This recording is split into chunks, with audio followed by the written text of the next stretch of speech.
Hello! Kanuma special non veg అయితే ఇంట్లో ఫుల్‌గా రెడీ అయిపోతుంది. జనరల్లీ సంక్రాంతి, భోగి కన్నా కనుమ అంటేనే చాలా చాలా ఇష్టం అనమాట. మీలో కూడా చాలామందికి ఇష్టం ఉంటది. సో, ఇంకా ఈరోజు నాన్ వెజ్ స్పెషల్ ఏం చేసుకున్నారో కామెంట్ చేసేయండి. అండ్ భోగి రోజు, సంక్రాంతి రోజు స్వీట్స్ తిని తిని మనకి బోర్ కొట్టేసి ఉంటది. ఆ పిండి వంటలు అవన్నీ అనమాట.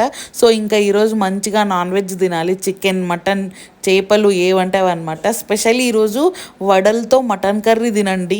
చాలా బాగుంటుంది. చిన్నప్పుడైతే ఎక్కువ పూరి మటన్ కర్రీ అట్లా తినేవాళ్ళము. కానీ జనరల్గా వడ మటన్ కర్రీ తింటే చాలా చాలా బాగుంటుంది అనమాట. సో ఇంకా ఈరోజు మా ఇంట్లో మంచిగా మటన్ స్పెషల్స్ అనమాట. మటన్ మసాలా, మటన్ ఫ్రై, వడలు, పులావు కూడా ముస్లిం స్టైల్లో అనమాట. మంచిగా కాజు పేస్ట్ వేసి చేసింది. తక్కువ మసాలాలు, మైల్డ్గా చాలా బాగుండింది.